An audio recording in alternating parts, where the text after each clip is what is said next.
Hey, good day, everybody. Bill Vasey here with ECE. Welcome back to another webinar. This one's going to be about digitizing thickness measurement locations with SOCKETWorx and TrueView Enterprise. We're going to focus on how we can set up SOCKETWorx to manage those TMLs, put them into high definition scan worlds by geotagging with like a TrueView Enterprise, and then do some risk assessment with SOCKETWorx on thickness and MAOP. We're going to collect all the information from the CAD environment, move those into PDFs, do the high definition scanning, move those into TrueView, and get to all that content with SOCKETWorx. Let's get going. I've got SOCKETWorx loaded now, and I think the first thing we should do is give everybody an overview of SOCKETWorx to get acclimated to it. So I'm logged in today as Joe Manuel. My name's up here in the upper right-hand corner. This is going to be my alias for today. And what I've done is I've walked in on the upstream project. I know that because the title for this dashboard is Upstream Facility Demo. That's actually one of multiple database connections that we've got in SOCKETWorx. If we look at the left-hand navigation, the dashboard's here at the top, which we've landed on, but right underneath that are all the connections. These connections are connections to a database. Got the upstream facility demo, got some data sheet stuff, some CADWorx spec stuff, and then Acme Refining here is another connection. And if I click on any one of these connections, it's going to take that data set. So what we're looking at here is the record count. So it's always going to land on this primary or the first dashboard widget. I'm looking at the tables, and then within this database, we have things like an instrument table, a lines table. Let me go ahead and just get back to my upstream project because that's where I've got the content for today's demonstration. The content here in my demo project is divided into 5 categories. We've got data associated with documents and tracking documentation or drawings in this particular case. We also are managing some electrical information on this project. We've got a whole section. Wow, this is all of the parts coming from the 3D model. So these are all of the 3D modeling parts, and then we've got the parts catalog, requisitions, inventory, and material takeoffs associated with that. This is the actual information that we're going to target today, and this is the inspection TMLs or thickness measurement locations. So this right here is the table we're going to work in. We've got this system built, we've got it in the field. We're going to start identifying where we want to start taking thickness measurements for our mechanical integrity program. We are going to use some of the P&ID data off of that, some interaction here between the physical parts, the P&ID information, the mechanical drawings, and now we're going to start feeding our mechanical integrity program. Okay, let's get into the data. So what I'm going to do is pick on the inspection table here and go look at the data. All right, so here we are. We're in data view. How do I know I'm in data view? Well, I can see at the top I have walked into this particular record set, and underneath that I have a list of views. I've landed on the first view, which is the maximum allowable operating pressure design criteria. So I've got 6 views I'm going to walk through here with you. One is the design criteria. 2 is the Geotag locations. This is where we're going to walk into Leica TrueView Enterprise and see how we've geotagged the measurement locations. We're going to modify thickness measurements today to see how that impacts the calculated values for maximum allowable operating pressure. And then finally, we're going to look at the data from a risk assessment standpoint and basically look for pass or fails and make some judgments on when the next inspection should be on a particular location. So let's get back to design here. This is the design data. We have some information here that's important. We've got 3 columns of information here, one for the drawings of the P&IDs, 2 for the fabrication isometrics, and 3 for the inspection ISO. So these 3 columns of information represent the files that we flagged as primary documents for the thickness measurement program. Continuing down the line here, the line number is important. We've identified the thickness measurement with a unique identifier, TML 5000, 5001 in this case, so that'll be the marker, the unique identifier for that location.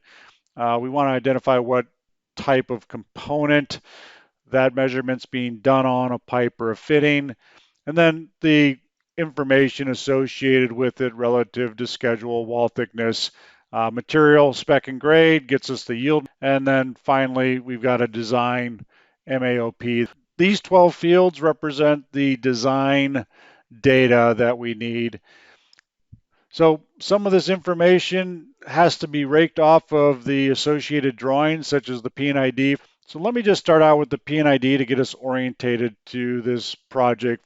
So I can do that by clicking on the PDF button here, which will launch the primary documents. And when I click on this button, it's going to take me to the PDF viewer. Before I walk into the PDF viewer, I have to choose which of those 3 primary documents I want to render. I'm going to go ahead and render the P&ID. And we can look at this gas line, and I'm going to go ahead and just forecast that we're going to have a measurement here, we're going to have a measurement here, we're going to have a measurement here, and a measurement here. So on these lines, we're going to take thickness measurement locations. But I need to refine that and find exact locations. The P&ID doesn't give me exact locations. It just gets me relatively close. So let's go find the exact locations. How do we do that? Well, I'm going to go and just look at the fabrication ISO. That's going to be a mechanical plan. And then I'll make some decisions on where those inspection locations are going to be based upon the fabrication ISO. So here's our Fab ISO. Fab ISO has all the information relative to the materials of construction, all the cut pieces, and then all the various components in there. So off of this Fab ISO, I can get more specific. I know I've got at least 60 some odd feet of run coming into this T. It looks like I got a 45 and a T, and then it branches off to either direction and goes back underground the way it looks. So I'm going to make some decisions here on where to put an inspection point. Let's say I'm going to put one here on the pipeline. I'll go ahead and put one on this 45-degree elbow. I'll get one on this T, and then I can put one on each end here on the fittings. That should be enough to get me the analysis I need on thickness across this gas line. So how do I identify these locations? Typically, we don't do these on the fabrication ISO. We do things like put them on an inspection ISO. So let me go ahead and look at the inspection ISO. But before I do that, I'm going to walk back into the data set, because one of the features of SOCKETWorx that is a really nice feature is being able to walk into a primary document like this inspection ISO, and I can pick on any one of these. They all have the same inspection ISO because these 5 locations are on the same inspection ISO. So let me walk into the inspection ISO from the record, and then what's going to happen is SOCKETWorx is going to identify that particular inspection point on the inspection ISO. So as I walk into this inspection ISO, I can see the record that I walked in on. It identifies the inspection location because we've made these inspection points smart. If I go into data links mode and I hover over these, I can see that all of these are hyperlinked and contain SOCKETWorx hyperlinks. So we're able to hyperlink back to the data set. More importantly, I can see all the data once I'm in the PDF viewer. So I walked in on corrosion measurement location 2. This is all the data, but if I want to look at the design data, I can look at the design data. If I want to look at the geotag information as well, I'm going to take these traditional inspection ISO locations and get these into the real world, the reality capture of high definition scanning, and put geotags within those scan worlds. So to do that, I'm going to go back to the data set and I'm going to walk into like a TrueView Enterprise from SOCKETWorx. So I do that by picking on the view. I'm picking on the view just simply to show that we have the scan worlds identified. So these are the high definition scan worlds that were taken in the field. And then here we've got the hyperlink built in. So SOCKETWorx will build the hyperlink automatically based upon the setup and configuration. Once I have a geotag in the system, then all I have to do is take advantage of the 360 button here, which is the SOCKETWorx 360 module, and that'll walk me into the high definition scan world. So once I'm into the scan world, then I have access to all the geotags, and all of those geotags are right here at my fingertips, and we can go look at all those geotags and go find them. So there are the two geotags that I have on my inspection ISO. And then here's the first one. So we can very easily get to the inspection points on the pipeline and on the fittings. Now those are just three that are within this scan world. So I'm looking at scan world 29, but within TrueView Enterprise, we have the ability to look at all of the scan worlds and all of the geotags. So let me get that loaded. Okay, so here we are in the high-level TrueView Enterprise for my upstream project. This is a site plan of the facility that we did, and this is the high-definition scans in color. All the red dots represent the scanner locations. So what we want to do is go find geotags here. So TrueView Enterprise offers a tab for geotags, and with a little bit of planning and filtering, we can identify all of the geotags under a category. And if we click on this category, it refines the list of all the geotags. And if we expand, we can see what scan world that those geotags are visible from. So there were a few that were missing in the scan world, particularly 3 and 4. So I can use these to go find those geotags. And if I click from this spot, it'll do the same thing as SOCKETWorx, where it'll go into the particular scan world, and then it will zoom in on the geotag so you know exactly where it's at. So as it loads here, it's going to zoom around, and there's that geotag out here. So relative to this was the best scan world to go identify where that thickness measurement location was to be done. All right, so that is the navigation. But if we come into TrueView with a hyperlink, by all means, we can get back to SOCKETWorx with a hyperlink. So all of these geotags have a hyperlink as well. If I click on the hyperlink, it's going to take me back into SOCKETWorx. All right, here we are in the thickness measurement table, and here's where we're going to change some data. I'm going to use one of these thickness measurement locations. I'm going to pick on 501 here because I've got data that we've collected here this month, and we're going to go ahead and make an adjustment to this particular record. So how do we do that? We just go ahead and go into edit mode here. I'm going to bring up all those records and just isolate 5001. My measurement for, well, first let me go change the last inspection date. We went ahead and did that a little bit ahead of time. Supposed to be done in June, but we've got her done here in April. I'm going to blank out the next inspection date because I don't know what that is. I'm going to let the system make an assessment before I determine when the next date's going to be. So have to schedule that. But now I can go collect some data or put the data in that I collected. Position 1 was reported back at a 342. Position number 2 was reported as a 339. Position number 3 was reported at a 338, and position number 4 was reported at a 340. So these are the new values for that thickness measurement location. The average is the average of those with some other factors built in according to CFR and PHMSA. But to get that number to update, I'm going to have to do a save on the data.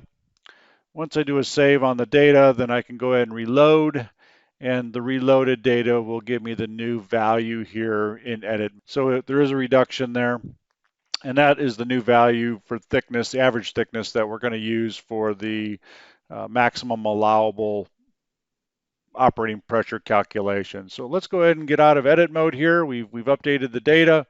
We can see that the data has been updated, and we're going to go ahead and go to the next step, which is looking at that calculated MAOP. So the calculated MAOP for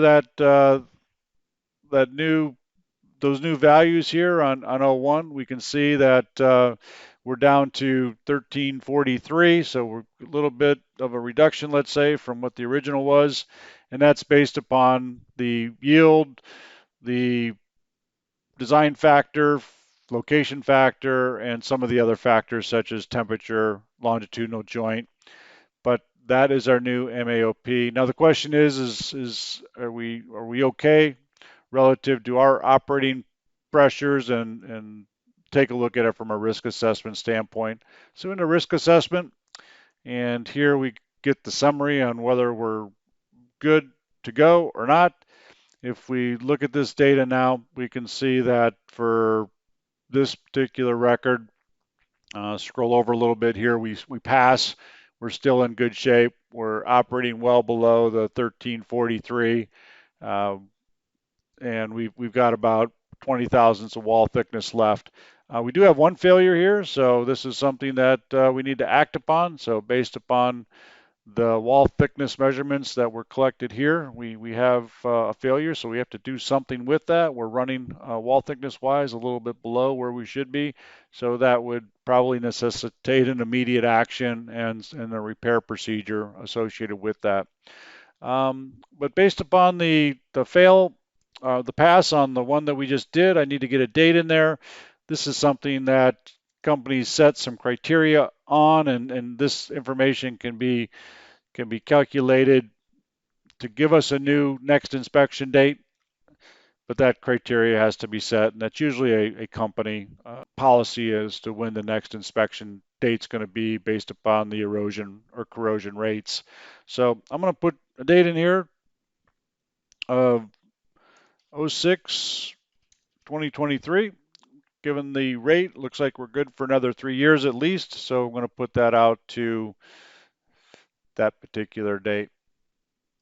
So with that, I've completed the thickness measurement location program where we've collected the design data, we've geotagged it into real space so people can see where those inspection locations are with TrueView Enterprise. We have a way to enter the thickness measurements that we were taking from the field. We can see the calculated MAOP, and then finally we can do a risk assessment to see if measurements are passing or failing, and then of course take corrective action if we have a failure. Finally, we just have a report that lists all the data, and having the data within SOCKETWorx is a great thing, but all of this data associated with the thickness measurement locations can be sent to stakeholders, and I can put a little note in here. Hello, these TMLs have been inspected, and send a report off to myself, or if I wanted to copy my colleagues, but we can get basically an Excel report out of the system so people can review. Alternatively, we can provide a workflow where people can be notified electronically that information's been updated, changes have been made, and collaborate that way. All right, so that wraps up today's webinar.